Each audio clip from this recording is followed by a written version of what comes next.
paysagistes, j'interviens sur les espaces publics et j'interviens aussi sur tous les secteurs en construction, pour les jardins partagés. On a besoin de verre, on a besoin d'harmonie en fait, ça permet d'équilibrer nos émotions et de retrouver des lieux calmes qui sont en harmonie avec nos sens. On a besoin aussi de nature et la nature a besoin d'exister, elle existe de plus en plus dans les villes. C'est aussi un moyen de pouvoir gérer des espaces de manière assez naturelle sans intervenir trop. Après, il faut que les gens s'habituent en fait à voir entrer la nature dans les villes.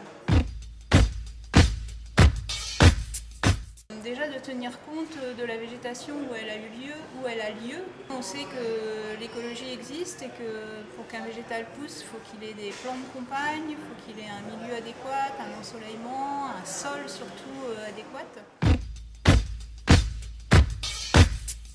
Toutes les villes, chaque ville a une politique différente en termes d'entretien. Donc il y a des villes comme Rennes, Orléans qui ont pris le pas sur la gestion différenciée et qui du coup ont implanté des milieux naturels dans leur ville, c'est-à-dire ont favorisé des espaces qui sont plutôt forestiers ou bien alors des prairies qui sont fauchées.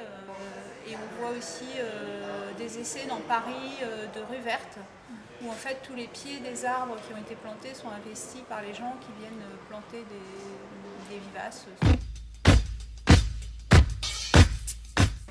On est vraiment dans le concret et dans le vivant. Pour moi, c'est super intéressant de voir en fait leur univers et de voir comment eux répondent à des questions que je me pose, mais de manière ludique. Il y a plein d'applications qui seraient intéressantes pour nous dans la gestion des espaces et qui peuvent être mises en place ici.